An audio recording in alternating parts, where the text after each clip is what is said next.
नमस्कार दोस्तों, मैं अमृतेश कुमार और आप देख रहे हैं ओम क्लासेस बहरिया यूट्यूब चैनल। साथियों, आज मैं आपसे जो कहने जा रहा हूँ आपके जीवन के लिए और आपके बच्चों के भविष्य के लिए, ये बात बहुत ज़रूरी है। यदि आपको लग रहा है कि आपकी स्थिति बहुत दयनीय है, यदि आपको लग रहा है कि आपकी स्थिति बहुत दयनीय है, तो मैं आपसे बात करना चाहता हूँ।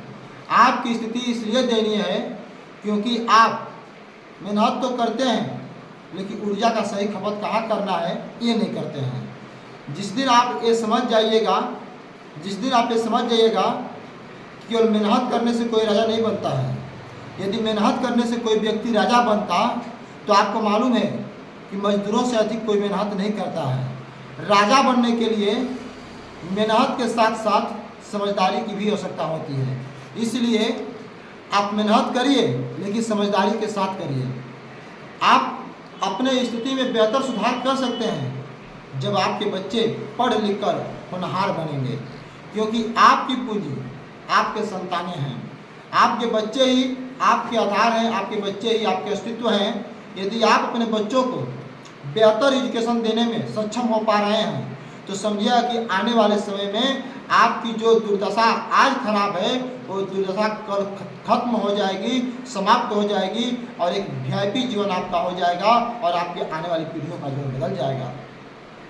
एजुकेशन पावर है, पावर। एजुकेशन बुद्धि को बढ़ाता है। एजुकेशन मार्ग दिखाता है, मार्ग। एजुकेशन आपके गरीबी से आपको लड़ने के लिए प्रेरित करता है। एजुकेशन उन्नति का मार्ग है। एजुकेशन जिस व्यक्ति ने प्राप्त कर लिया, समझिए कि उसने दुनिया पर राज करना सीख लिया।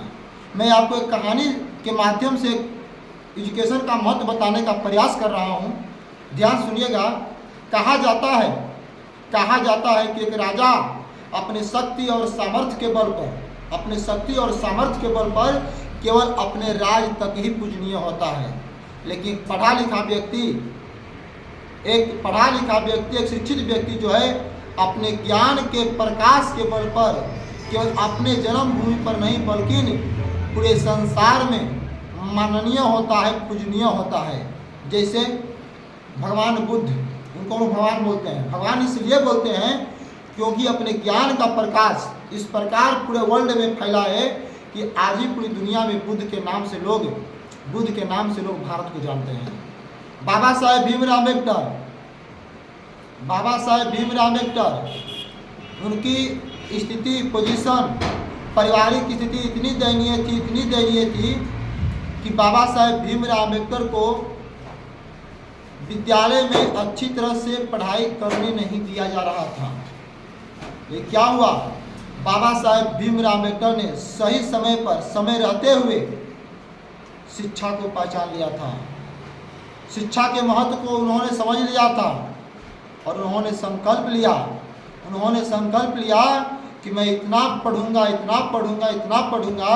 कि जो इस भारत में मानव के साथ छुआछूत की जो बीमारी फैलाकर असामाजिक तत्व वाले लोग रखे हुए हैं, इंसान को इंसान के अधिकार से वंचित करके जो लोग रखे हैं, बाबा साहेब भीमराव अम्बेडकर ने उनसे लड़ा।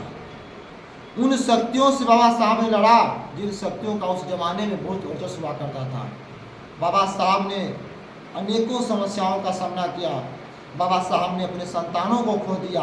बाबा साहब ने दिन रात मेहनत किया, पढ़ाई किया और उसी पढ़ाई के बल पर बाबा साहब भीमराव अम्बेडकर जो है अपने भारतवर्ष के संविधान को लिख दिए, जिनके लेखनी से, जिनके बुद्धि, जिनके विवेक से आज संपूर्ण भारत चल रहा है। साथियों, आपको, हमको या किसी भी जाति समुदाय के लोगों को यदि भारत में बराबरी का अधिकार मिला है तो इतना याद रख लीजिएगा कि बाबा साहेब भीमराव अम्बेडकर के संकल्प, तपस्या, बलिदान और त्याग के कारण ऐसा हो पाया है कि हम सब आज कंधे से कंधा मिलाकर, चाहे अमीर हो, चाहे गरीब हो, चाहे किसी जाति समुदाय का व्यक्ति हो, बच्चा हो, उसको पढ़ाई करने का अवसर मिलता है।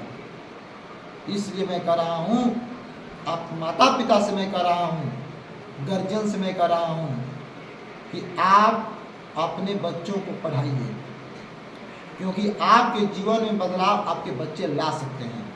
और इतना याद रखिएगा, बदलाव का केवल एक ही मार्ग है, शिक्षा शिक्षा शिक्षा। एजुकेशन जब तक आदमी प्राप्त नहीं करेगा तब तक व्यक्ति का कोई अस्तित्व, कोई मूल्य नहीं है। धन्यवाद, नमस्कार, मैं हूं कृष्णा।